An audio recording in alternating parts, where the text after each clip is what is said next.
¿Qué tal? Buenas tardes a todas, a todos. Vamos a dar comienzo a esta actividad que programamos para el día de hoy como un debate sobre el tema de la hidrovía en un contexto de oportunidad en clave soberana. Tenemos hoy una mesa de 4 disertantes, la verdad que todos muy queridos, muy queridas. Les agradecemos que estén aquí, les agradecemos a ustedes que estén del otro lado de la pantalla poniéndole vida a este momento, y vamos a empezar lo más rápido posible, así podemos disfrutar de las palabras de nuestros conferencistas. Le vamos a dar primero la palabra a Abel Fatala. Perdón, antes de eso quería agradecer a las instituciones que están armando, que permitieron este armado, a los compañeros y las compañeras de la UTN, de la Facultad Regional de Avellaneda, a Instituto Patria y por supuesto a los compañeros y compañeras del Frente de Quilmes Futuro de Quilmes. Participamos del gobierno de la querida compañera Mayra Méndez. Vamos a empezar entonces con Abel Fatala, ingeniero industrial de la U, coordinador de la Comisión de Infraestructura del Instituto Patria, integrante del movimiento político, sindical y social Primero la Patria. El tema que va a tratar es Paraná, una de las venas abiertas de América Latina. Gracias, Abel. Adelante. No, gracias a vos, Mario, a todos los compañeros. Hago tuyas las palabras para no ser reiterativo. El agradecimiento que diste a todos los compañeros que soportan esta transmisión. Así que bueno, desde ya muchas gracias. Vos sabés que quiero empezar con un breve homenaje a una compañera que desde la década del 60, muchos de los que fuimos militantes de Capital Federal la conocimos, digamos, batallando en el viejo edificio de la Facultad de Filosofía y Letras, sigue estando ahí en Independencia, cuando las cátedras nacionales las sacaba a la calle para que justamente no solamente participaran los estudiantes, sino también todos los que querían observar y ver qué es lo que estaba pasando en aquel momento en la Universidad Nacional de Buenos Aires, la UNBA. Y me parece bueno que ella prácticamente en todo este tiempo ha tenido, hasta el último suspiro de vida, ha trabajado muchísimo en todos los temas en defensa, digamos, de las grandes causas nacionales. Y una de ellas justamente ha sido esta. Yo venía trabajando con ella los últimos meses acerca de algunos de los temas que hacen el control, digamos, en materia inteligente de todo nuestro comercio exterior. Y bueno, lamentablemente hoy no está entre nosotros, pero es digno, digamos, homenaje que le podemos hacer nosotros en reuniones de esta naturaleza a la compañera Alcira Argumedo. Así que bueno, con eso quería empezar mis palabras porque realmente es muy lamentable y muy doloroso. Bueno, yo voy a empezar con algo muy breve, tenía previsto unos 10 minutos aproximadamente, espero cumplir con el tiempo y si no te pido, Mario, a vos que me corte la transmisión, que me mutee. Te doy autorización para que me mutees, en el lugar que me encuentre, así sea en el medio del Paraná. Yo voy a expoliar un poco, digamos, los temas con definiciones que creo que son muy importantes que ya directamente avancemos.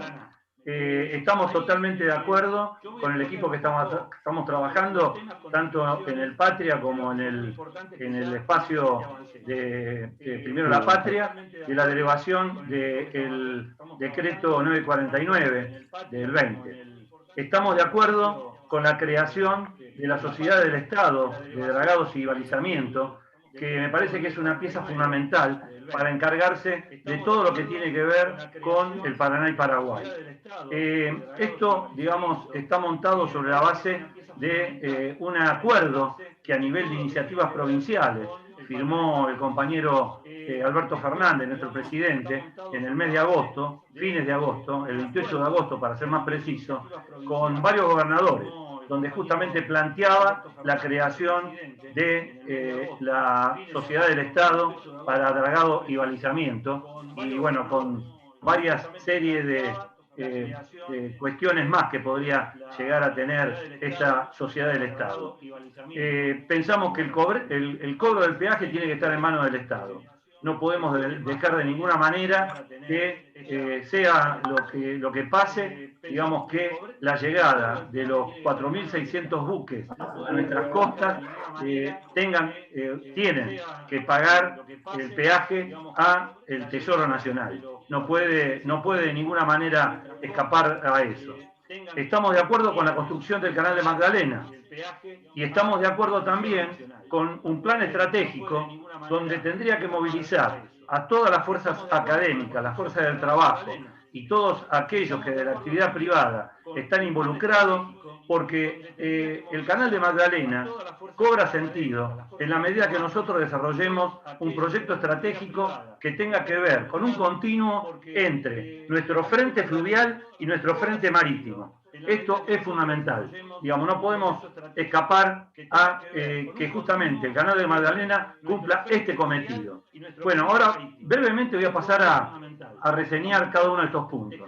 La derogación del 949, como yo les dije al principio, me parece que es fundamental, porque se podría apoyar tranquilamente en el acuerdo que firmó con los gobernadores, donde prácticamente la comisión que se crea es la misma que está funcionando hoy en el Ministerio de Transporte. Con lo cual, creo que el propio Alberto tendría la posibilidad de desactivar el decreto, dándole las atribuciones que había pensado en iniciativas provinciales firmados con los gobernadores acerca de esta sociedad del Estado que permitiría, entre otras cosas, el dragado, el balizamiento, el control colaborativo con otros organismos nacionales y a su vez cobrar el peaje. Ya con eso, prácticamente, si nosotros calculamos que de los 5.200 barcos que llegan al Río de la Plata, hay 4.600 que aproximadamente vienen a las costas de nuestro río Paraná, creo que estaríamos de alguna manera planteando una cadencia, porque se trabaja todos los días, de casi 14 buques que están entrando al Río de la Plata y que vienen con destino a nuestros puertos. No vienen porque ellos ven algún tipo de situación de infraestructura que les pueda beneficiar y todo lo demás, ¿no? Como puede llegar a ser lo de los canales. Vienen acá porque nosotros en nuestras costas y en la Argentina tenemos la riqueza que ellos se llevan. Es imposible la logística necesaria para poder desarrollar todo esto si realmente no lo hacen en nuestras costas. Para tener una idea, solamente en granos, en cosechas que pueden llegar a ser importantes, estamos transportando, o mejor dicho, están transportando en el orden de 150 millones de toneladas de granos, contando todos los granos. Con lo cual, esto hace a que prácticamente la logística es casi imposible hacerla si no es a través de nuestro Paraná. Bueno, el otro tema, la construcción del Canal de Magdalena, yo creo que es importante, que es lo que hablábamos al principio, pero creo que uno de los datos centrales es que no podemos tampoco vulnerar todo lo que tiene que ver con la cuestión ambiental. Ustedes saben que hoy los barcos que transitan por el Paraná salen de nuestros puertos con carga incompleta. Lo que es importante, que con esto que estamos hablando, en materia, digamos, de lo que hace al traslado o al transporte de toda esta riqueza, solamente el 15% de estos barcos cargan o llenan bodega, como se lo conoce en la jerga, en Bahía Blanca y en Quequén. Con lo cual quiere decir que si nosotros tuviéramos construido el Canal de Magdalena y a su vez podríamos de alguna manera ejercer una fuerte influencia con algo que voy a decir al final, creo que tendríamos la posibilidad que todas las riquezas que nosotros de alguna manera generamos en nuestro país sea no solamente trasladado con banderas argentinas, sino también con buques construidos en la Argentina, con lo cual tendríamos el total dominio de lo que puede llegar a ser la flota que se necesita para trasladar nuestra riqueza. Y ya de alguna manera me metí en el último punto, que es justamente el proyecto estratégico. El proyecto estratégico, para terminar, creo que tiene que ver con la necesidad que tenemos la Argentina de poder generar las condiciones de todo el valor que le tiene que ver con la necesidad que tenemos la Argentina de poder generar las condiciones de todo el valor que le tiene que ver con la necesidad que tenemos la Argentina de poder generar las condiciones de todo el valor que le tiene que ver con la necesidad que tenemos la Argentina de poder generar las condiciones de todo el valor que le tiene que ver con la necesidad que tenemos la Argentina de poder generar las condiciones de todo el valor que le tiene que ver con la necesidad que tenemos la Argentina de poder generar las condiciones de todo el valor que le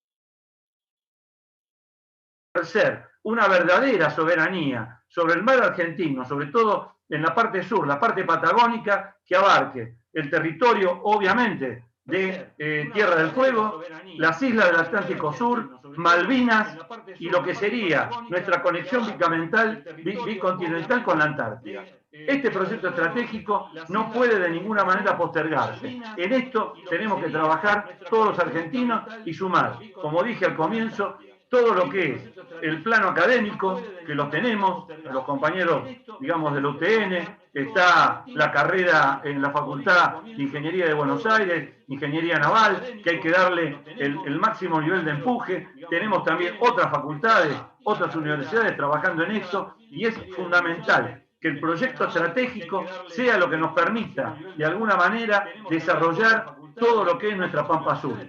Así que, bueno, con esto doy terminado mi exposición, Mario. Muchas gracias, Abel, pero estuviste súper medido con el tiempo. Muy bien. Lo estuve cronometrando. Muchas gracias, Abel, pero estuviste súper medido con Muchas gracias. Queremos agradecerle también a los compañeros de la TV Sindical que están transmitiendo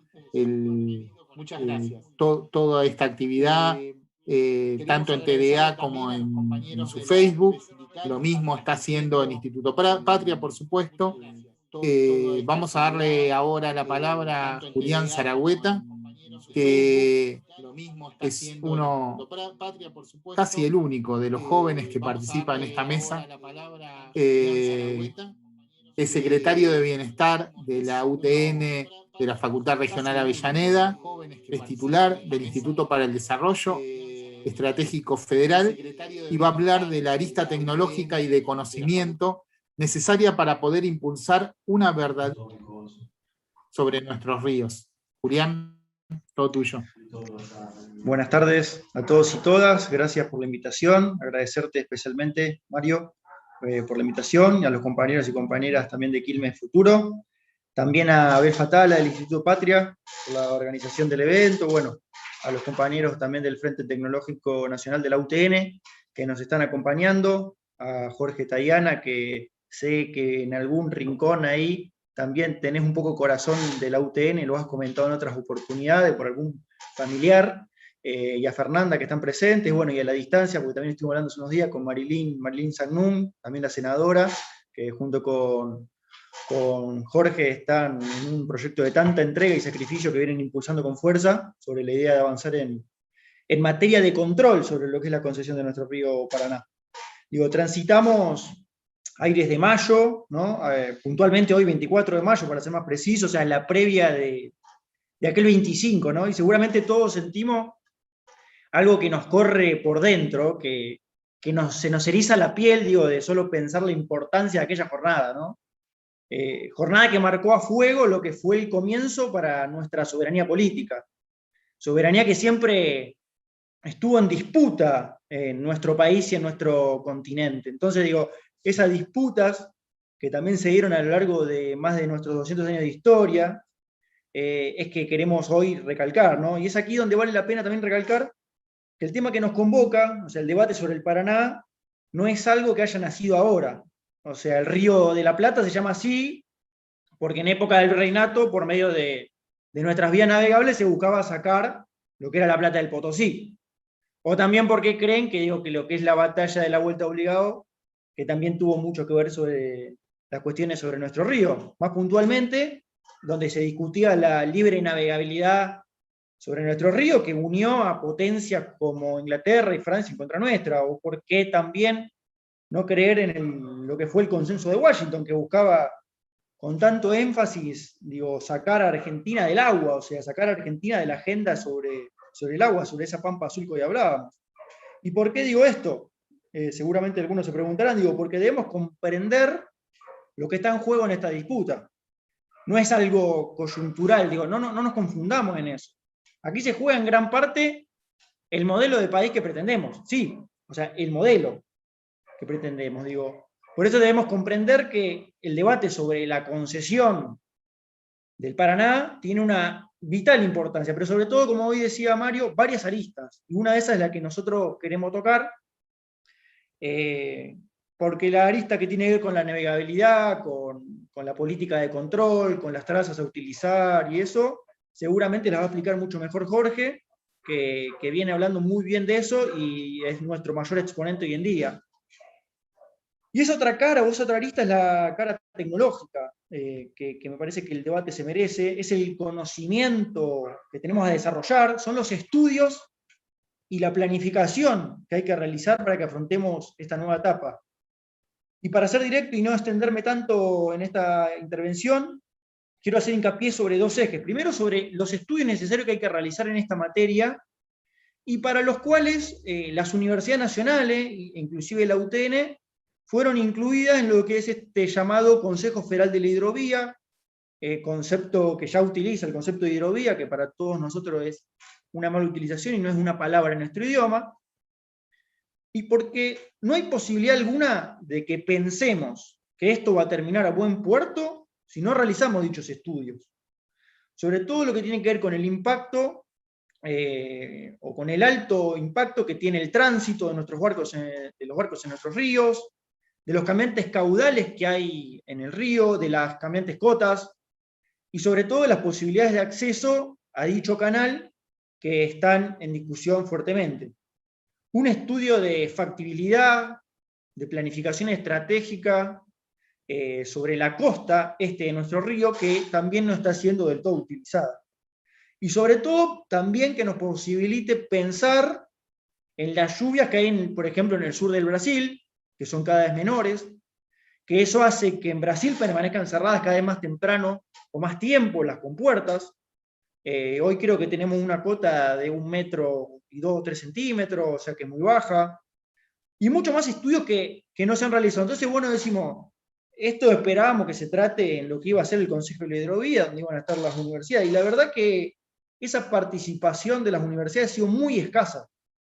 Muy, muy escasa, como que no había una intención de realmente trabajar esos temas ahí adentro.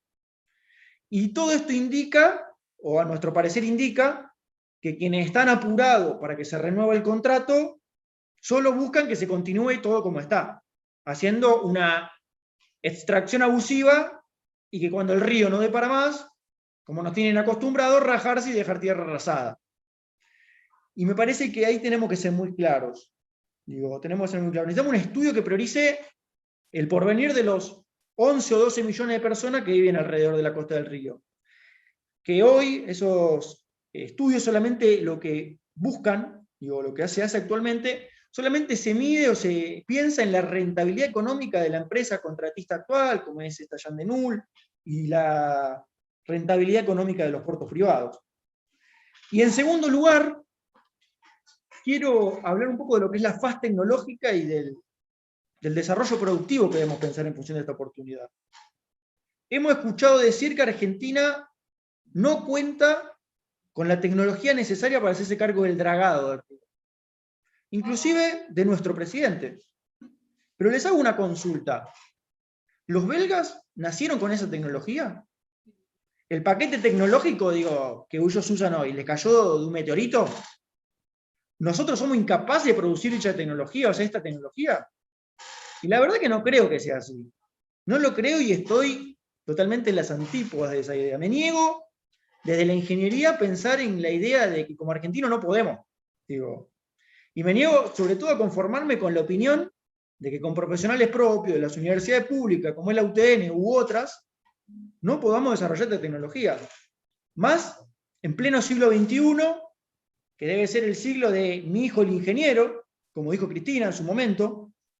Y acá hay una cuestión clara. Muchas veces los argentinos lo que se nos trata de inculcar es que no creamos nuestras mismas capacidades. Me parece que eso es un grave error. Y yo lo que propongo, para agregar un poco de elementos no solo al debate, sino a lo que deben ser las propuestas de nuestro frente político, de nuestras instituciones, de las universidades, si no tenemos la tecnología,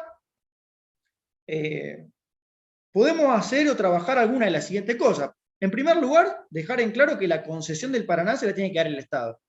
O sea, que sea la autoridad de control y de gestión. O sea, el gobierno nacional tiene una oportunidad única acá. Hoy nosotros vemos que hay un apoyo generalizado de la sociedad para que esto se dé.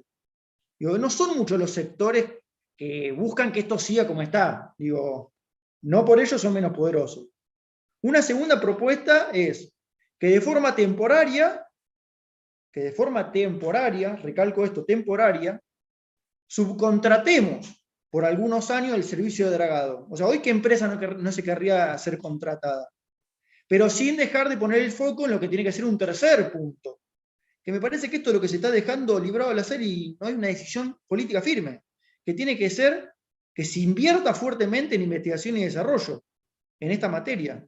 En un proyecto conjunto entre las universidades, el sector privado, para el desarrollo de esta tecnología de dragado que hoy no existe. ¿Y cómo medís la fortaleza de una decisión así? A mi forma de ver, es cuando ves una clara erogación presupuestaria. Si no hay una clara erogación presupuestaria, me parece que las ideas políticas pasan a ser solamente una cuestión propositiva y no con la firmeza que se necesita. Entonces lo que digo es que ¿por qué no vemos la posibilidad de crear por ley un fideicomiso a través de algún impuesto específico para el desarrollo de esta tecnología, donde trabajen las universidades aledañas al Paraná? En nuestro caso tenemos 11 UTNs, por ejemplo, que están en la costa del Paraná, en Resistencia, en Reconquista, en Santa Fe, en Capital, en Paraná, en Rosario, en San Nicolás, no me quiero olvidar ninguna, en Delta, que es Campana, en General Pacheco, Buenos Aires, que se puede decir que está sobre el río, Avellaneda, que tenemos uno de los puertos más importantes, y en La Plata. Y donde nos pongamos a trabajar con metas específicas, o sea, no sé, que en 2, 3, 4 años logremos la adquisición de esa tecnología. Y donde se impulse sobre todo fuertemente, como hoy decía Abel, el trabajo de nuestros astilleros, de nuestra industria. Porque en algún momento tenemos que arrancar. Como hoy decía, estos países no nacieron con esa tecnología. En algún momento pusieron primera, avanzaron y lo hicieron. Me parece que nosotros no estamos tan lejos en ese sentido en materia de, sobre todo, investigación y desarrollo. Y un proyecto tan importante como es el del Paraná, lo que necesita, es que tanto las empresas como el Estado se pongan a trabajar en conjunto en esto. Y soy un convencido de que eso se puede hacer. Claramente necesita un poco más de apoyo político para que eso se pueda. Inclusive, ¿por qué no pensar también en acuerdos bilaterales de cooperación tecnológica en ese sentido? Sobre todo con nuestros socios comerciales, que son quienes también se verían beneficiados. ¿Y qué es lo que se vería beneficiado a través de estas decisiones? Primero, sería una clara decisión de soberanía tecnológica, que me parece que también nos falta. Poder contar con un servicio tan necesario como es una flota de dragado, que hoy no contamos. Y sobre todo, lo que nos va a posibilitar es tener capacidad para seguir planificando el desarrollo integral de nuestras provincias, sobre todo el NOA y el NEA, que muchas veces son las más atrasadas en este sentido, y que nos permita, trabajar la industrialización de nuestra materia prima, el desarrollo de una verdadera bioeconomía, que trabaje el arraigo, que estimule el trabajo local, que priorice la creación de trabajo en zonas alejadas, que potencie, por ejemplo, que también pueda servir para potenciar nuevas empresas de servicios informáticos, nuevas empresas de asistencia técnica, que hoy no existe. Y para cerrar, porque no quiero extenderme en mi presentación, que ya estoy un poco casi por pasarme, quiero hacer llegar un poco lo que es el aporte de nuestra generación. La generación de las convicciones, como nos llamó Néstor Kirchner. Digo, no especulemos, no demos, el brazo a torcer. Demos este debate las veces que sea necesario, y para eso, para dar este debate, hagamos política, profundicemos el valor de la política y animémonos a hablar de política internacional. Rompámonos la cabeza para entender ese juego y pasemos a la acción. O sea, tenemos que profundizar nuestras articulaciones, sobre todo entre nosotros. Porque esta batalla nos excede en la individualidad, nos necesita orgánico, nos necesita comprometidos y sobre todo nos necesita convencidos de que estamos dispuestos, y de que no estamos dispuestos, mejor dicho, de que no estamos dispuestos a entregar ni un gramo más de nuestra soberanía mientras un compatriota padezca hambre, mientras la desigualdad sea la regla y mientras los números le sigan cerrando a unos pocos con la gente afuera. Muchas gracias. Gracias, Julián. Gracias también por estar tan estrictos con el tiempo. Seguimos con estas charlas, dándole la palabra a nuestra querida diputada nacional, Fernanda Vallejos, economista, egresada de la Universidad Nacional, bueno, sí, también, Nacional de Buenos Aires. Va a hablar del rol del Estado frente a la criminalidad económica. Bueno, ¿me escuchan bien ahí? ¿Sí? Bueno, muchas gracias. Buenas tardes a todas y a todos. Muchas gracias, Mario, y todas y todos los compañeros que trabajaron para que nos podamos encontrar esta tarde, para reflexionar, ¿no?, un poco juntos sobre un tema no solamente relevante, sino que estratégico para el futuro de nuestro país y para la definición, como decían por ahí, predecesores en el uso de la palabra, en la definición del modelo de desarrollo al que aspiramos, mirando las décadas por venir, ¿no?, porque aquí se juega futuro. Por supuesto, todos los que nos están acompañando, por el interés y por las ganas de pensar la Argentina, y a mis compañeros de panel y compañero el senador Jorge Tayana especialmente. Lo primero que quiero decir es que estas cuestiones que nos tienen tan preocupados por estos días, bueno, se las debemos, se remontan a las profundas transformaciones que sufrió nuestro país durante la década del 90, cuando el modelo neoliberal que tantos dolores de cabeza nos trae volvía a pisar con toda su fuerza sobre nuestra patria para profundizar la tarea que había empezado en el 76 la dictadura cívico-militar, porque bueno, fue en esa época bajo el imperio del consenso donde se produjo la enajenación del patrimonio nacional más grande que nos podríamos haber imaginado jamás, y en el marco de esa era de las privatizaciones se abrió entonces, junto con el conjunto de reformas estructurales que se instrumentaron, un proceso que modificó de manera sustantiva la estructura económica y social de la Argentina, con efectos de largo alcance que, por cierto, todavía hoy lo sentimos, o mejor sufrimos, porque hasta el 92 era la Administración General de Puertos, de manera centralizada todos los puertos, tanto marítimos y fluviales de la Argentina, y la que realizaba obviamente todas las tareas de mantenimiento y demás. Y bueno, a partir de la sanción de la Ley de Puertos, se produjo la atomización del sistema que estaba centralizado, se generaron múltiples organizaciones provinciales, y eso fue en definitiva el paso previo para la privatización o la concesión, y bueno, y de hecho, mediante el decreto 817 del mismo año, se disolvió la empresa del Estado. A partir de la acción de la ley, se descentralizó la actividad tanto de la habilitación como de la gestión portuaria en las provincias, y a partir de eso se generó una proliferación de puertos privados para sacar esencialmente la producción de granos en el litoral, facilitando, bueno, la cadena logística a los grandes exportadores, en definitiva. 3 años después de esa ley fue que se decidió adaptar la ruta sobre el Paraná, y ahí se concedió la explotación al consorcio, hoy por hoy, famoso yo diría, conformado por EMEPA, que es una empresa nacional, y la empresa belga, el grupo belga Jan de Null, y ese consorcio es lo que se denominó Hidrovía S.A., lo que le debemos que al día de hoy, cuando hablamos de nuestro Paraná, sea tan común la referencia a la hidrovía. Y bueno, obviamente las tareas de dragado y balizamiento que hoy están en debate quedaron en manos de ese consorcio. Llamativamente no se creó un organismo de control en ese momento. Y digo llamativo porque la más llamada hidrovía es el segundo corredor natural de Sudamérica y uno de los más extensos del planeta, y es además, esto también es algo que una de las reservas hídricas más importantes del mundo, tanto por el caudal de los ríos que desaguan en ella, como por la diversidad que existe en el área. Y es obviamente una de las obras más importantes de infraestructura logística que tenemos en nuestro país, y obviamente la opción de transporte más relevante para la producción nacional. Abel daba algunos números, y para la comercialización internacional de granos y de materias primas, o sea, no solamente granos, sino mineral de hierro, aceites, y bueno, obviamente los principales cereales. Y representa efectivamente la salida de cerca del 80% o más de las exportaciones argentinas, y el ingreso del 95% de las importaciones.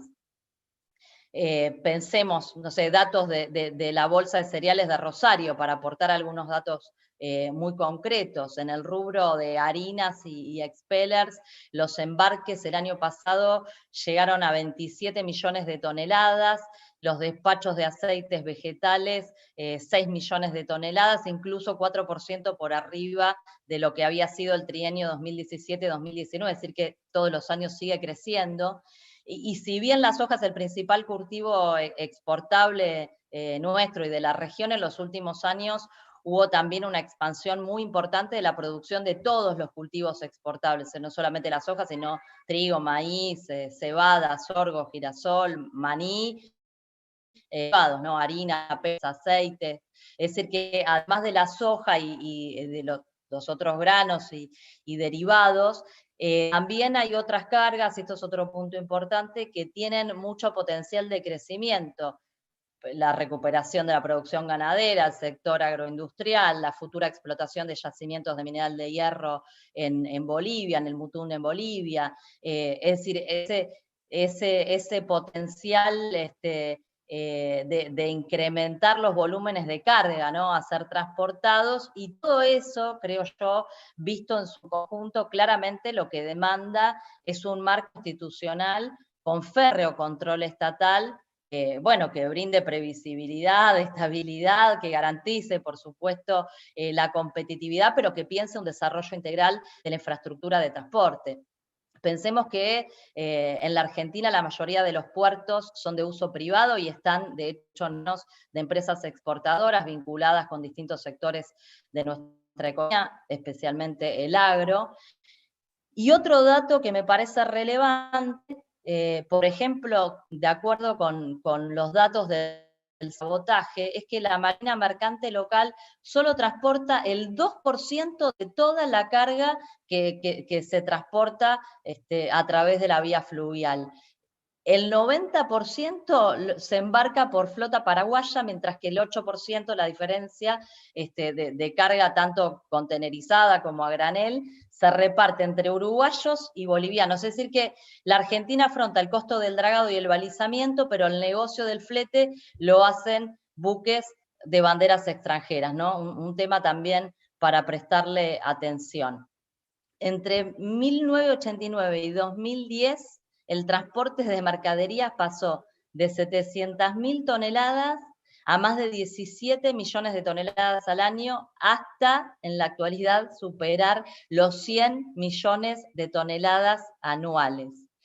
Iba a hacer un paréntesis sobre el nodo Gran Rosario por su magnitud, pero me parece que estoy extendiéndome mucho con los tiempos, pero sí decir que la mal llamada hidrovía, desde el punto de vista geopolítico y estratégico, que integra esa área más amplia que es el corredor litoral, fluvial, marítimo y terrestre, por donde, como veníamos diciendo, circula gran parte de las exportaciones y las importaciones de nuestro país. Bueno, claramente es una discusión indudablemente estratégica, que tiene relevancia estratégica y que se vincula, como decíamos antes, con el modelo de desarrollo nacional a mediano y largo plazo. Es decir, que las decisiones que se tomen en este momento insoslayablemente van a tener incidencia sobre cuestiones centrales de nuestro sistema económico y social a futuro, donde entran en juego la disponibilidad de divisas, la posibilidad del Estado de administrar el frente cambiario, la restricción externa que acecha recurrentemente a nuestra economía y, en definitiva, de sustentar un proceso de crecimiento económico y de sostenible en el tiempo. Y hoy, después de 25 años de la privatización de la administración del mantenimiento de la hidrovía Paraná-Paraguay, tenemos la posibilidad de redefinir el modelo formado durante la década del 90. Cuando miramos es,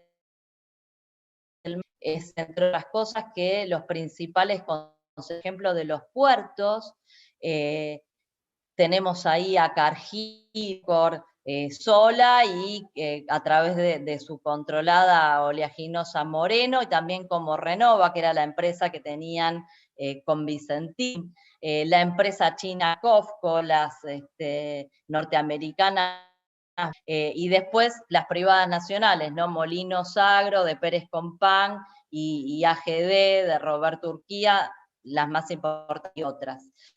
Pero, ¿qué quiero decir con esto? Que no caben dudas que tanto por los volúmenes de comercio exterior involucrados como por la envergadura y el peso de los actores, bueno, se trata de un debate donde se juegan intereses indiscutiblemente muy poderosos.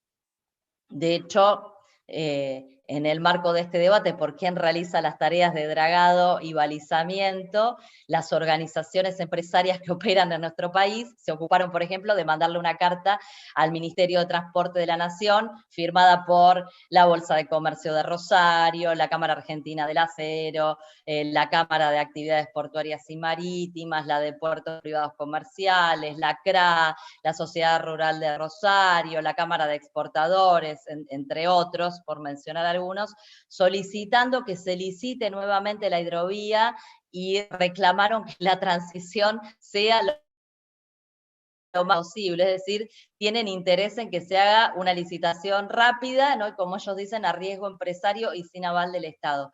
Yo diría que traducido, no quieren que los estados, tanto nacional como provinciales, participen del proceso. Incluso ofrecieron sus propios estudios privados sobre la necesidad de obras, etcétera, estudios, por supuesto, que debería encargar el Estado antes de relicitar.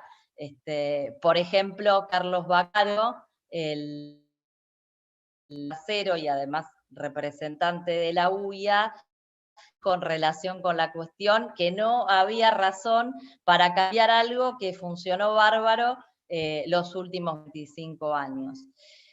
Mi perspectiva es, igual que en el transporte carretero, regido por las leyes del menemismo, que en principio no hay proporcionalidad y los costos efectivos de la tarea, en este caso de dragado y balizamiento. Un poco eso quedó plasmado en las reuniones de trabajo que se hicieron en el marco del Consejo Federal de la Hidrovía, las que se hicieron en marzo, donde muchos, variados, distintos actores denunciaron, por una parte, deficiencias del actual permisionario, tanto en el dragado como en el balizamiento, y además, de hecho, los concentradores de granos un poco lo confirmaron porque solicitaron, presumiblemente con conocimiento en la materia, que se reduzca el valor del peaje.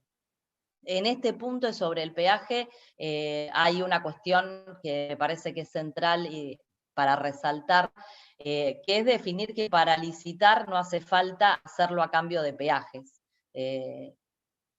Digo, aun cuando se decidiera licitar, no hay nada que obligue a que el Estado quede afuera del cobro de esos peajes.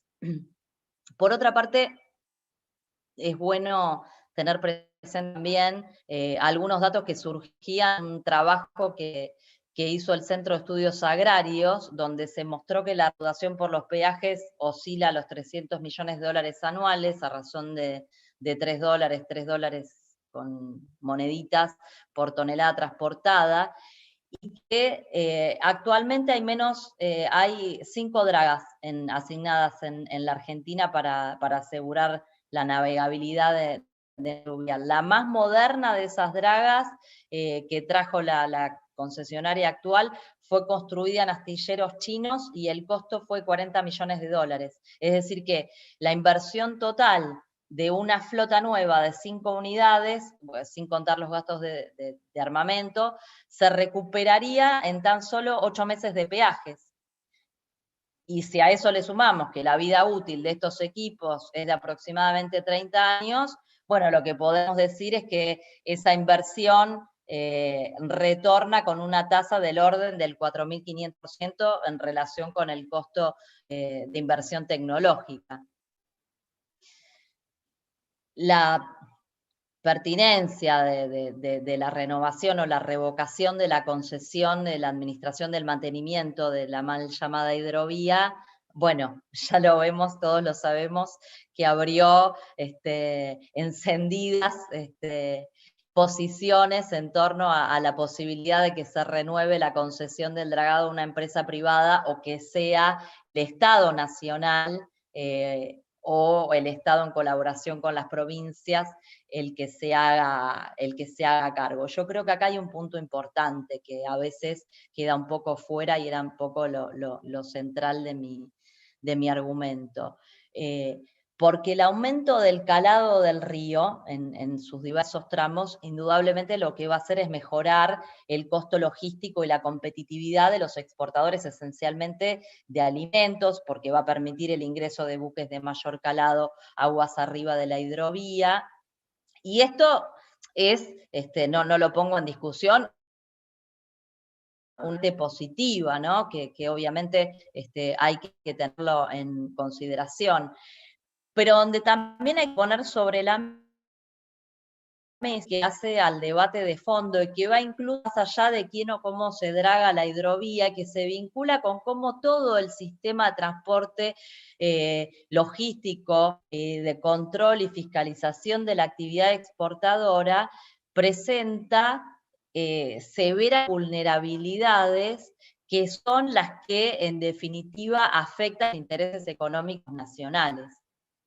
Esa debilidad regulatoria, es decir, el control de la hidrovía en manos de empresas de la carga en barcazas de bandera paraguaya, el control absoluto de los procedimientos de carga y descarga de granos por parte de empresas transnacionales en puertos privados, y la insuficiente control y de fiscalización aduanera y la posibilidad de transportar la mercadería en Montevideo, en su conjunto dejan abierta la puerta a un proceso de potencial evasión tributaria, contrabando y otros delitos que, bueno, precisamente por su carácter ilegal, no siempre es sencillo estimar la magnitud, pero que sin lugar a dudas podemos presumir indiscutiblemente, y de hecho cuando hacemos comparaciones en espejo de lo que se declara a la salida de la Argentina como exportaciones y lo que ingresa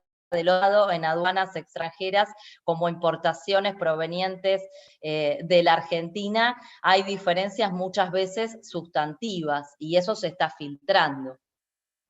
De hecho, la necesidad de tener un organismo de control fue planteada por la propia UIF en el marco de las reuniones de trabajo del Consejo. Y yo creo que, más allá de la cuestión comercial, las razones quedaron absolutamente a la vista cuando se confirmó, y lo confirmó el propio Ministerio de Seguridad, que esas 16 toneladas de cocaína que estaban escondidas en latitas de pintura y productos por el estilo que fueron decomisados en febrero en Alemania, fueron transbordadas en el puerto de Buenos Aires, desde una barcaza que había salido desde Asunción, Paraguay, y recorrió sin problemas el camino de la hidrovía del Paraná hasta salir al Atlántico, y fue la misma ruta que tomaron también los que exportaron a Europa por lo menos 30 toneladas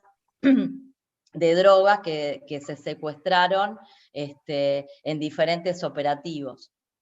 Es decir, que la atracara del comercio ilícito que le ha permitido al cauce del Paraná transformarse en la principal arterial del mercado regional y una de las más importantes del mundo, es la utilización del canal navegable para el desarrollo de prácticas delictivas vinculadas a delitos económicos complejos, contrabando, evasión tributaria, lavado de activos, trata de personas, narcotráfico, financiación del terrorismo, incluso financiamiento de la proliferación de armas de destrucción masiva, etc. Y entonces, en ese contexto, es casi obvio que resulta imprescindible que el Estado argentino disponga de información económica o financiera centralizada en relación con los puertos, tanto públicos como privados, las embarcaciones que están en operaciones, las zonas de producción, el procesamiento, transporte, embarque, de modo de obtener los datos relevantes del conjunto de las variables que son precisas para el monitoreo y el control efectivo del tráfico comercial y del tráfico ilícito que hay que controlar y combatir.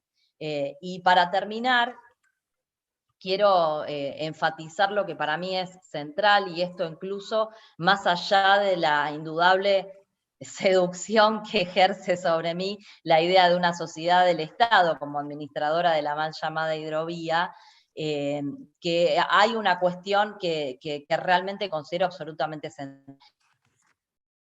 Hacer un control efectivo, el Estado tiene que poder participar en los procedimientos y tener el poder administrativo de intervenir para subsanar las fallas del sistema. En definitiva, y como conclusión, y en clave soberana, como fue convocado este debate, mi posición para cerrar es que la administración deben indefectiblemente ser ejercidos por el Estado. Muchas gracias. Gracias, Fernanda. Muchas gracias. Y vamos a pasar entonces a la última de las presentaciones, de las conferencias. Invitamos a Jorge Tayana para cerrar esta actividad. Jorge es un muy querido amigo aquí en Quilmes, fue profesor de la Universidad Nacional de Quilmes hace mucho tiempo, Jorge, y lo extrañamos todavía. Es senador nacional, preside la Comisión de Relaciones Exteriores del Senado, fue canciller de la Nación también, y fue diputado del Parlasur. Allí alguna vez me lo encontré en una reunión, además de encontrarlo a Jorge en muchísimos lados, porque cualquiera de nosotros lo ha encontrado seguramente en marchas de la Resistencia o en otras charlas. Lo encontré en una reunión del bloque que se llama Progresista del Parlasur, en donde participamos, y que a mí me tocó ir para presentar un proyecto de una universidad plurinacional, que es una red de universidades nacionales y de otros actores de distintos lugares de América para generar un espacio común entre los universitarios del territorio.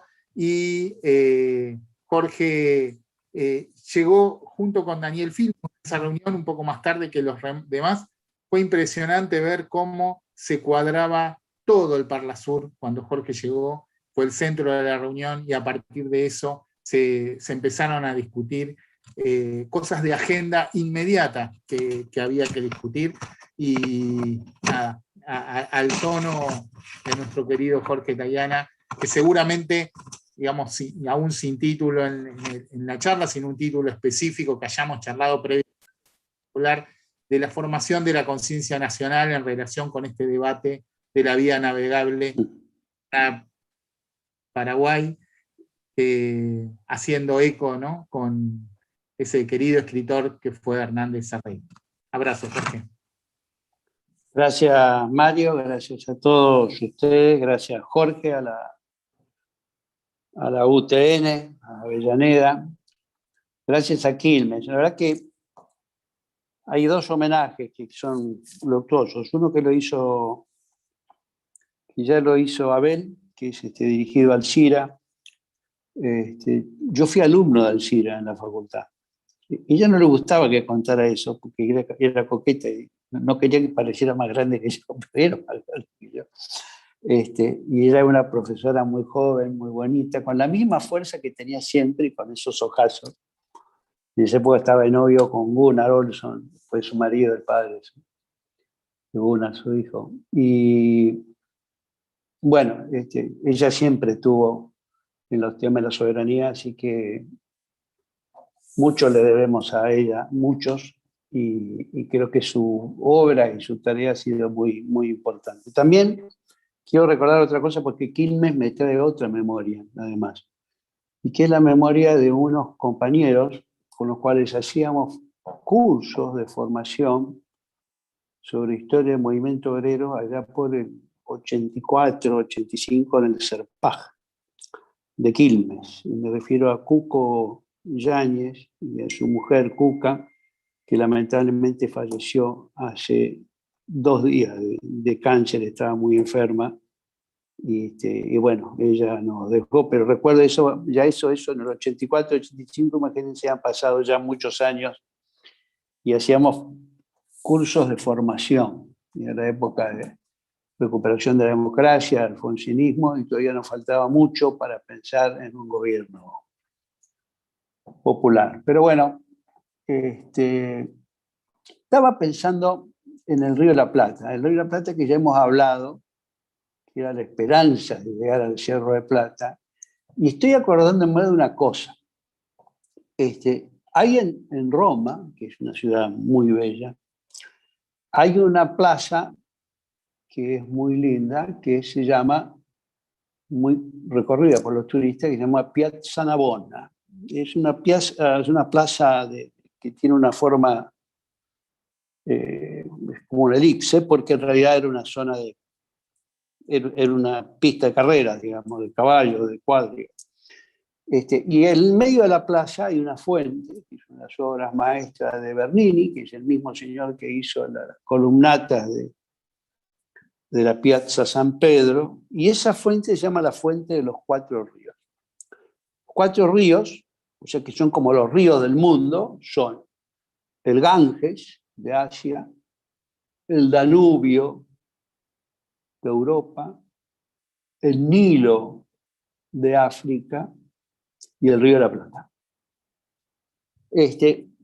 Me acordé el otro día, y me volví a acordar ahora cuando mencionaba Fernanda el tema de la importancia de la parte hídrica. En 1600 y pico, Bernini no dudaba que eso era una de las zonas más importantes del mundo en relación al agua. Es decir, ha pasado mucho tiempo, el señor no conocería todo, pero evidentemente la importancia de esa masa de agua dulce y de esa vía extraordinaria de comunicación fluvial ya hace 4 siglos que es conocida. Así que haya intereses sobre ella, que traten de apropiárselos y que asistamos a todo lo que vemos.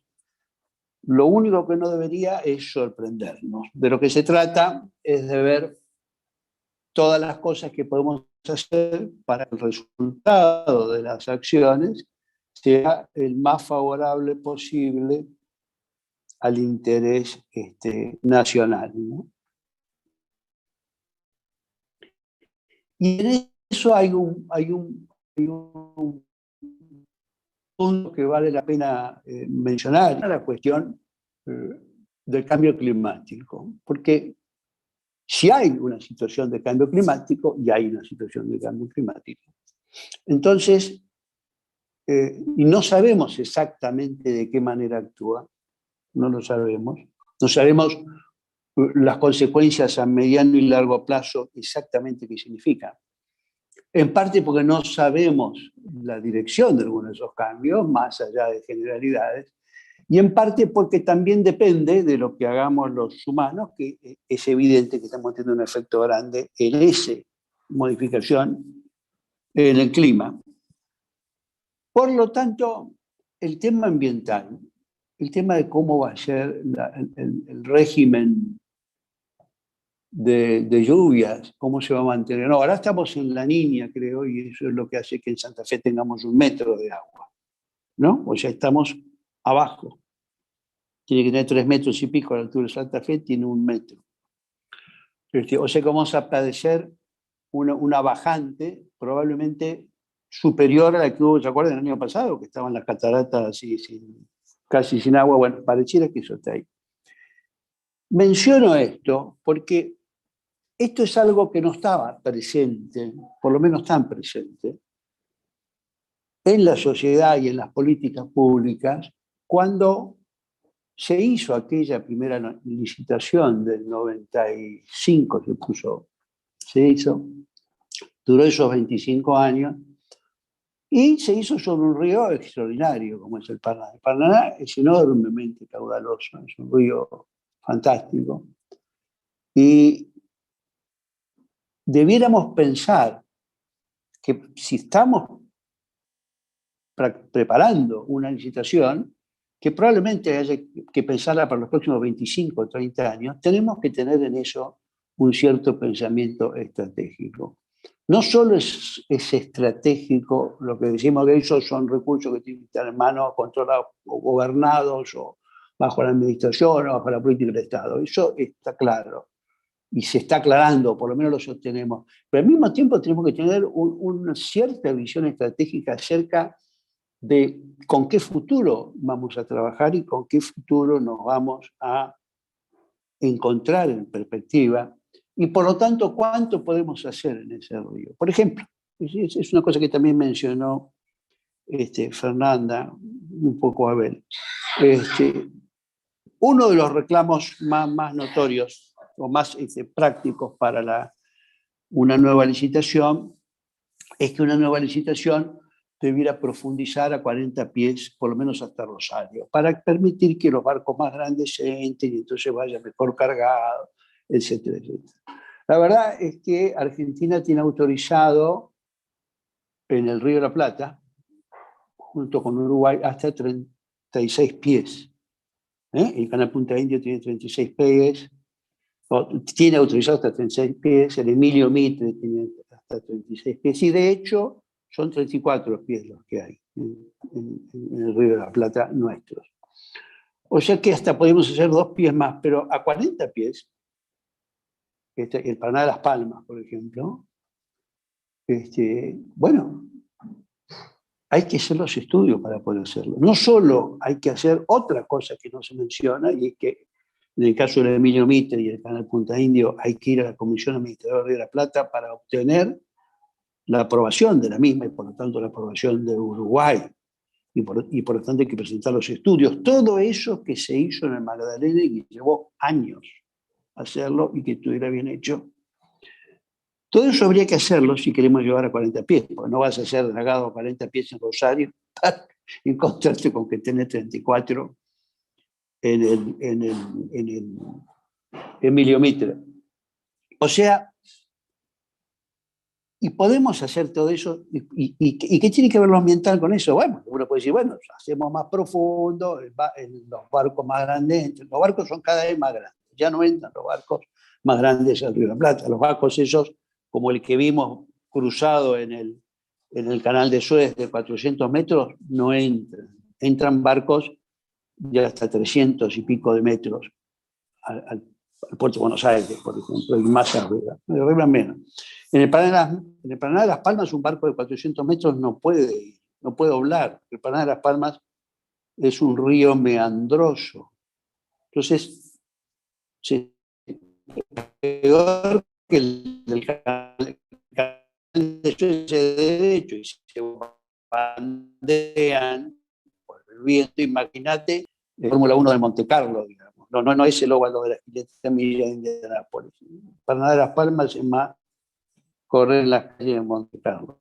Y los barcos chocan porque son muy largos y porque la profundidad del canal es estrecha. Ahora, ¿se puede profundizar eso sin consecuencias? Pues bueno, profundizamos un poco más y listo. A mí me parece bien, yo soy un hombre que creo en la producción, pero creo también que tenemos que tener cierta responsabilidad y que aquello del desarrollo sustentable es algo más que una palabra. O sea, tenemos que pensar cómo afecta a eso que la velocidad del agua en el río, cómo afecta a las paredes del propio río, qué es lo que estamos transportando, dónde vamos a poner lo que sacamos. Es decir, y estas preguntas las hago porque están todas contestadas en lo que se vio de la presentación del canal Magdalena. Es decir, es muy interesante, yo les insisto en que vean todo lo de la presentación, la audiencia pública del Magdalena, porque además de enterarse, uno ve ahí todos los temas que hay que resolver en relación a una licitación importante. Y la de Magdalena en realidad es una licitación sencilla, porque son 50 o 60 kilómetros, porque es un canal que ya existe, porque está en una zona donde no hay problemas, o sea que eso es una cosa fácil y implicó un trabajo enorme, enorme. Y cuántos metros cúbicos hay que sacar y dónde se ponen, bueno, todo eso. Imagínense todo eso para el Paraná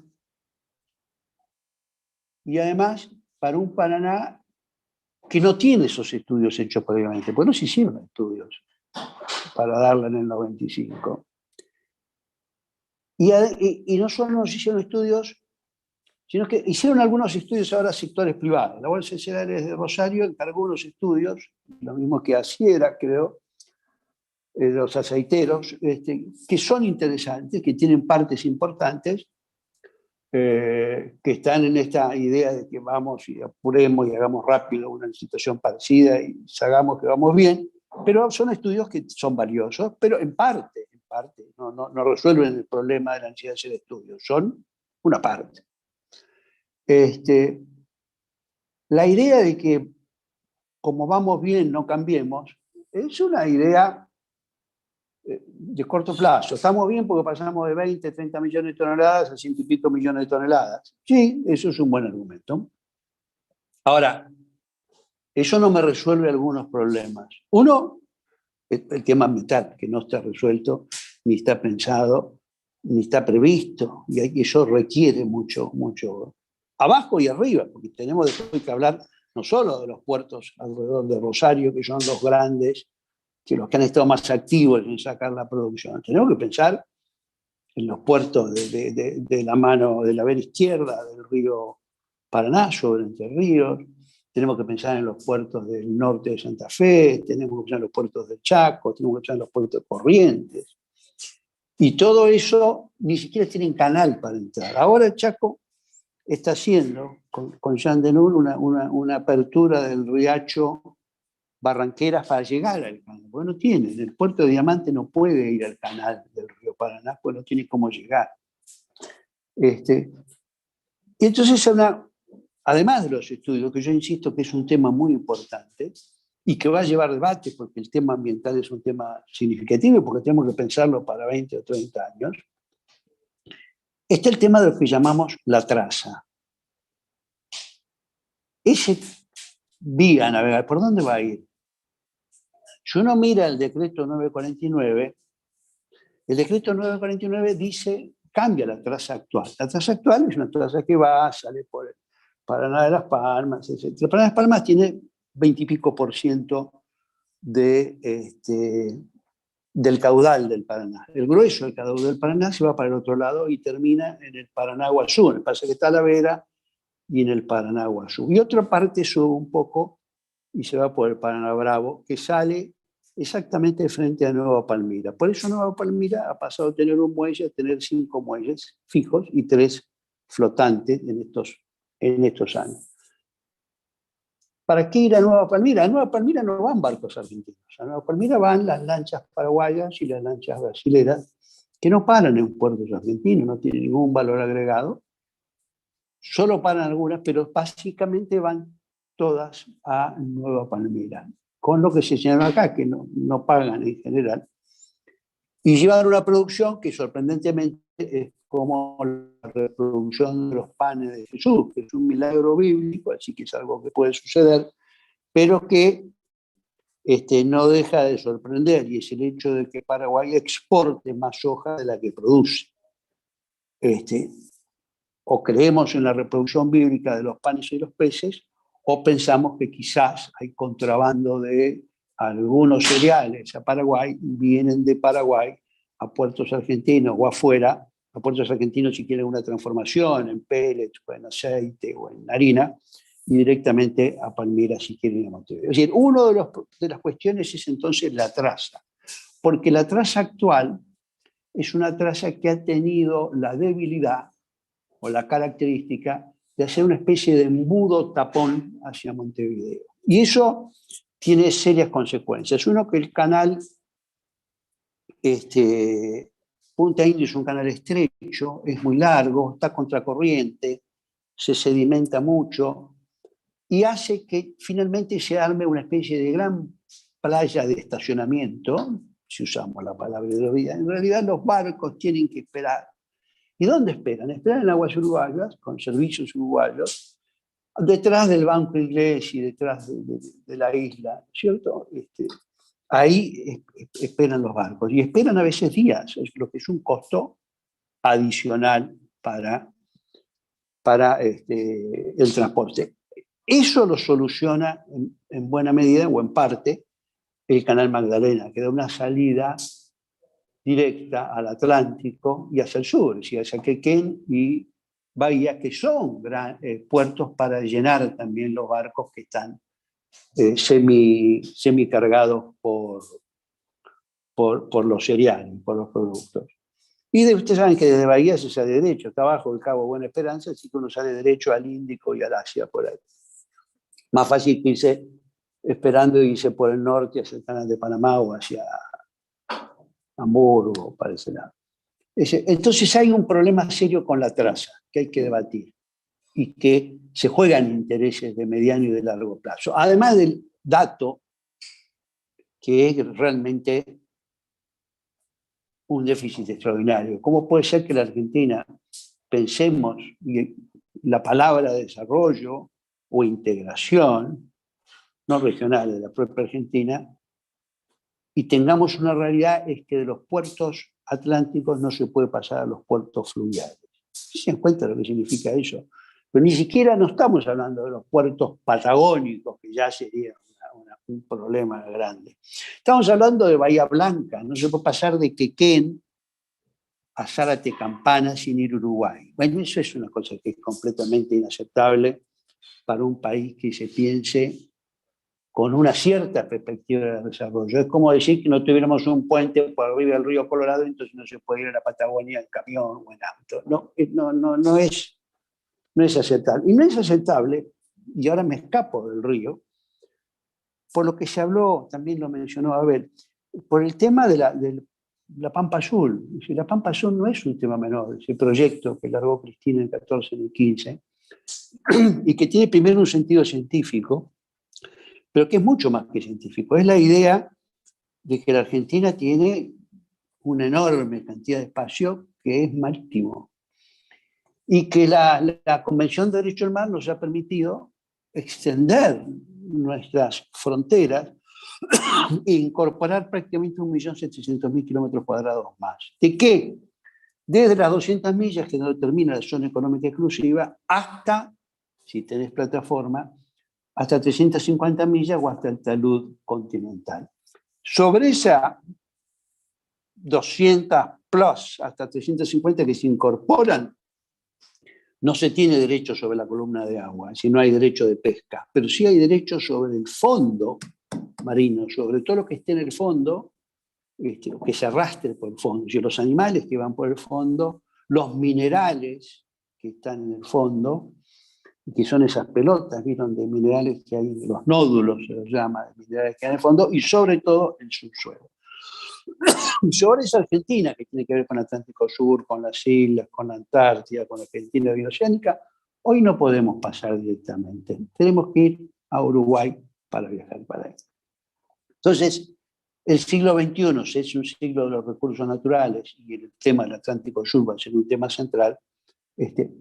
Pareciera importante en este punto tan chiquito desarrollar el Magdalena, que además da otra oportunidad, no es una cosa contra Montevideo ni contra nadie, es una cosa a favor nuestro.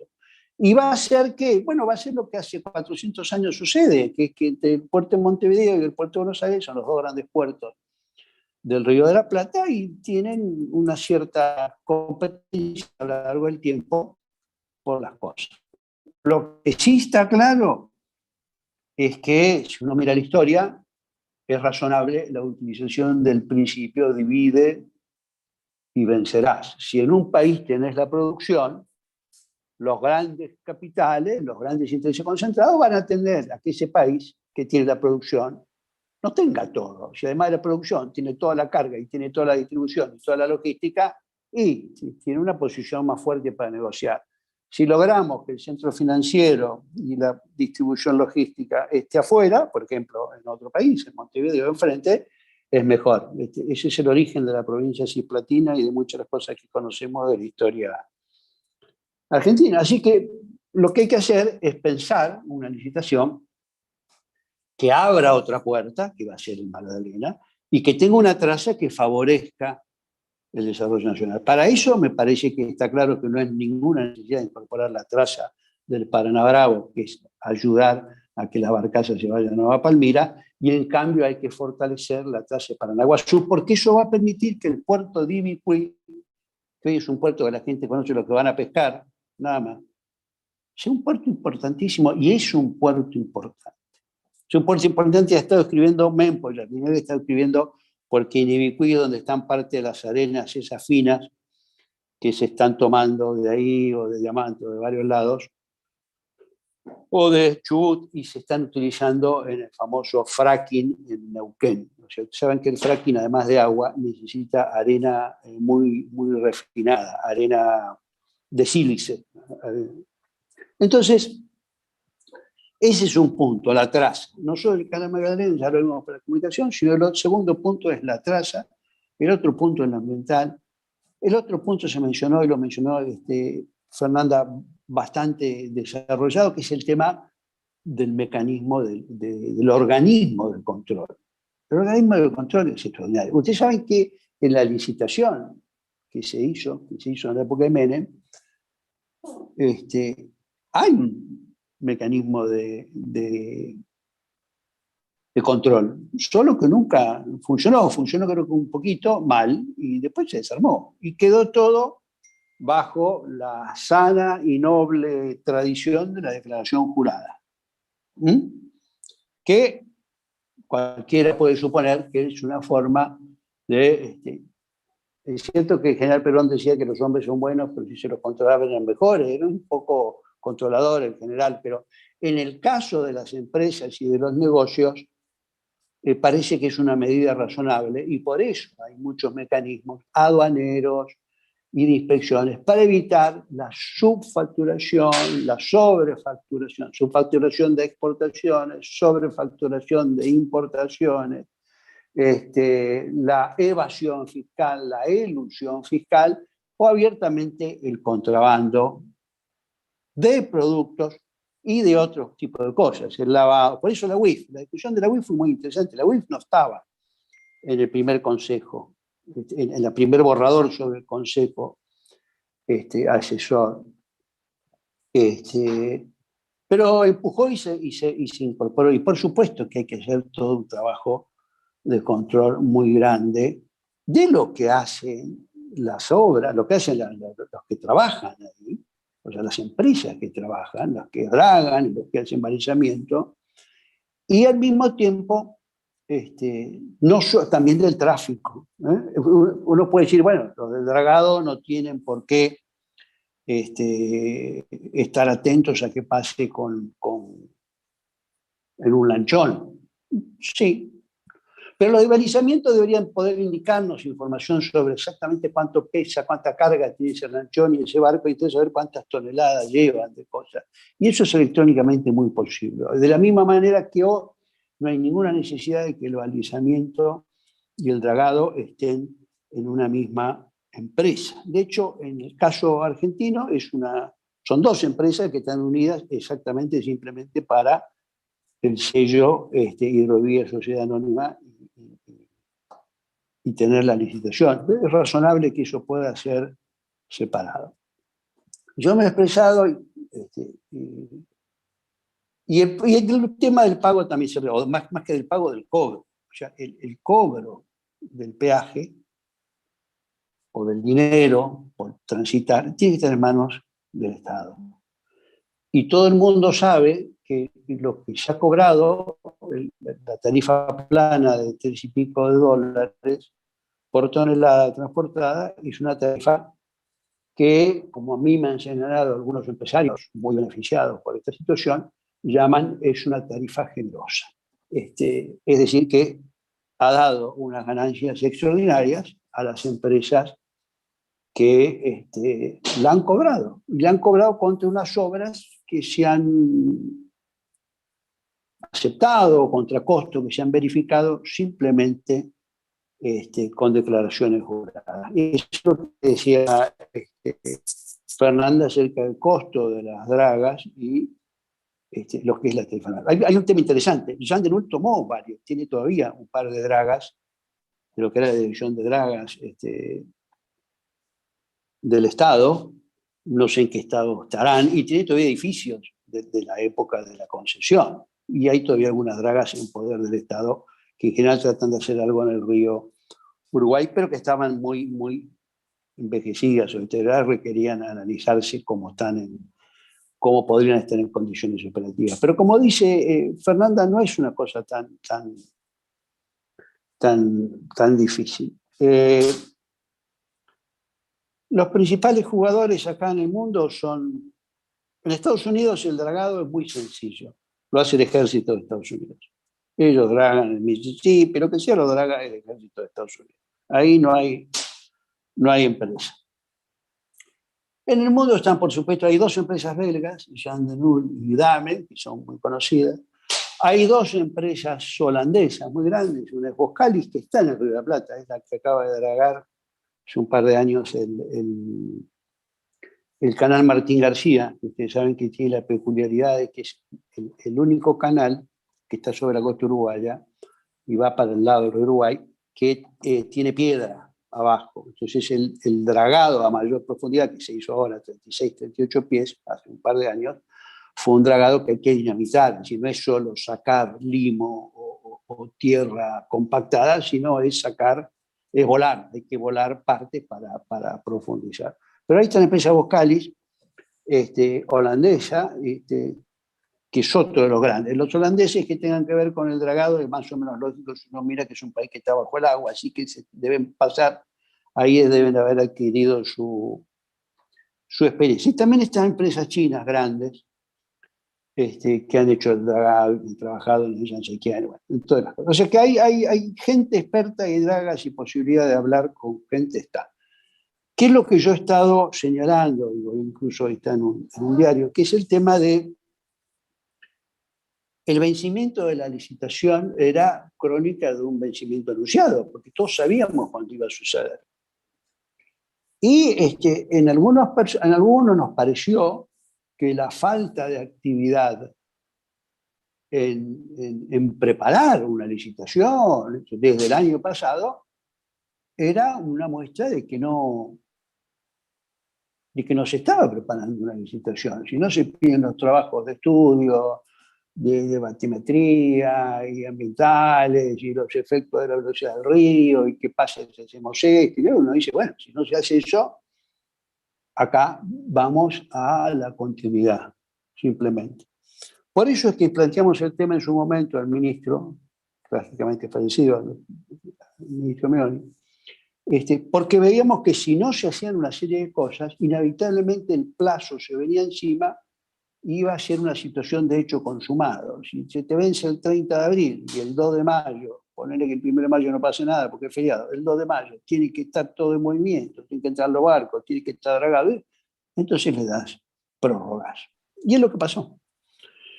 Es una lástima, porque se podría haber hecho, si no la gran licitación, porque ya no había tiempo en un año, y menos con pandemia, pero sí se puede haber hecho un mecanismo de transición de 18 meses, de 10, 18, 20 meses, que es el tiempo que podría tardar uno en estudiar bien, hacerse todos los estudios y ver lo que hay que hacer con el río, o con la traza, y hacer algo más abierto en balizamiento, con jugadores distintos, con actores distintos, incluso proponiendo distintos empresas estatales, privadas, que participen en una licitación corta para trabajar en eso. En eso hay varios interesados y ojalá que eso se haga, porque la verdad es que la continuidad de la prórroga no es un buen sistema, no permite el acceso de otros interesados, no permite revisar nada,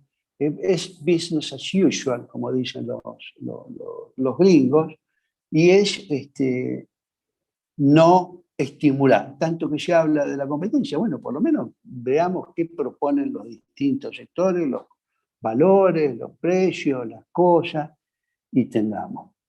Eso es un poco lo que yo veo de la cuestión. Espero que finalmente hagan una cosa transicional, y espero que además tengan en cuenta algunas cosas estratégicas que están. Uno, repito, es el tema ambiental. ¿Cómo vamos a estar dentro de 30 años?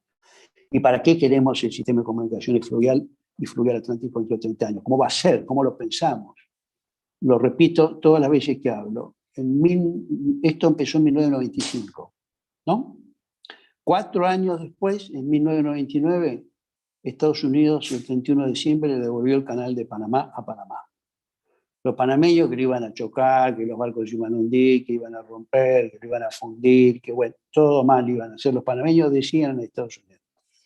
Los panameños no solo no lo rompieron, sino que sacaron bastante dinero y además juntaron plata e hicieron otro canal al lado, segundo canal de Panamá, al lado del canal de Panamá, y lo inauguraron en el 2015. Es decir, mientras nosotros desde el 95 hasta el 21 solo logramos profundizar un poco, ellos hicieron otro canal. Y estoy hablando de Panamá, no estoy hablando de China, de Corea, de esos países que crecen con cifras extraordinarias. Conclusión, hay otro tema, que esta es una vía fundamental norte-sur, con toda la importancia del agua, los puertos. Tiene que haber una estrategia de desarrollo regional. Se mencionó el arraigo, creo que fue Julián. Se mencionó el arraigo. Hay que tener una estrategia de desarrollo de toda esa cuenca y de todo ese río. ¿Qué puertos vamos a desarrollar? Además de los que se desarrollan solos y que el control y inspección tiene un aspecto. Además de todo eso, ¿qué vamos a hacer? No vamos a desarrollar nada del lado de Entre Ríos, de Corrientes, de Chaco. No pensamos nada para Formosa en algo binacional con Paraguay, porque ahí son aguas compartidas. ¿Cuáles van a ser los nudos multimodales que vamos a favorecer? Porque además todo eso se supone que tiene que ser bioceánico, ¿sí? Además del norte-sur, eso se supone que tiene comunicaciones bioceánicas. ¿Cuáles van a ser esos nudos? ¿Dónde hay que ponerlos? ¿Es el ferrocarril que va de Formosa a Embarcación? ¿Está en condiciones? ¿Vale la pena? ¿Ese es el lugar? ¿Y salir por el paso de Jama al norte, a la salida de Chile? ¿Es eso? ¿Está más en el centro, a la altura de la zona núcleo, y salís por el Cristo Redentor, si quizás en obra, o por, no sé, salís por Bahía Blanca y el ferrocarril del norte patagónico? Todas esas cosas hay que pensarlas y hay que tenerlas en cuenta a la hora de decidir qué se va a hacer. Porque la verdad es que uno de los problemas del desarrollo argentino, o de la falta de desarrollo argentino, o del subdesarrollo argentino, es la ausencia de una estrategia de mediano plazo y de una integración. Eso está claro. Entonces, aprovechemos este momento extraordinario de que se venció una licitación, que tenemos la oportunidad de discutirlo tranquilo, sin juicio, sin CIAD, sin nada, y debatamos cómo queremos y cómo podemos pensar una Argentina soberana, en desarrollo sustentable y más integrada, tanto internamente como con la región. Nosotros, por lo pronto, en el Senado hemos hecho un trabajito y es crear, proponer y aprobar con media sanción una comisión binacional de seguimiento de todo el proceso licitatorio y después del funcionamiento. O sea, tenemos la idea de que esto es una cosa tan importante que hay que darle un seguimiento de cerca. Y eso me parece que está bien. Y eso es un buen mensaje que estamos dando a la sociedad. Ahora, creo que producir el debate, por eso Mario decía lo de la formación de la conciencia nacional, porque la verdad que a mí me llamó la atención cómo este tema, por varias personas, que lo impulsaron y que lo levantaron, y Alcide era una de ellas, y Horacio Tetamanti, Mempo, y muchas personas de distintos sectores sindicales, sociales y políticos, que lo han empujado, y debemos reconocer en esto un hecho central, por lo menos para nosotros. Yo soy senador bonaerense, y el gobernador bonaerense, Axel, apoya muchísimo esto. Y esto es una cosa muy importante. Ustedes saben que yo no tengo fama de ser muy dócil a hacer elogios, pero en este caso no hay ninguna duda que Axel le está dando un impulso fuerte a todos los puertos, al Magdalena y al tema de la vía del sistema troncal de comunicación. Eso no es poco, al contrario, eso es importante y creo que eso es un impulso muy significativo para que todas estas cosas anden. Así que, bueno, hasta aquí llego porque ya creo que hablé demasiado. Disculpen. Gracias, Jorge. Muchísimas gracias. Yo creo que los 4 oradores se merecen, y la oradora, por supuesto, merecen un aplauso. Te lo damos. Muchas gracias. Es difícil por estas vías, pero que sientan todo el agradecimiento.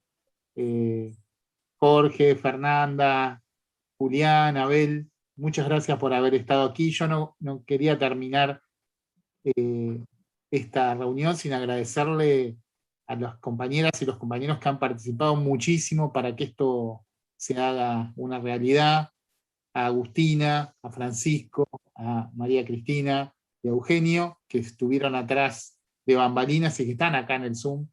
Muchas gracias. La verdad es que fue una gran jornada. Hablamos de la importancia del trabajo local, del rol de las universidades en el desarrollo y en la investigación, de la importancia de los controles para evitar que nuestra vía navegable se convierta en algo que no queremos que sea, una vía de delito y sobre todo de pérdida para nuestro territorio. Y bueno, Jorge, que ha hecho un panorama muy, muy importante de la historia de estas vías navegables, sumado a el poder entender la oportunidad que tenemos ahora para generar una salida conveniente para todo el pueblo argentino y por supuesto para el pueblo de la provincia de Buenos Aires, que es donde nosotros habitamos.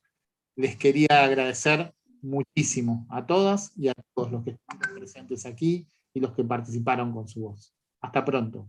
Seguramente vamos a tener otra oportunidad. Gracias. Gracias, Mario. Gracias a todos y a todas. Gracias, Mario. Gracias, Fernanda. Gracias, Jorge. Gracias, Jorge. Saludos a todos. Sigamos la lucha. Gracias, Julián.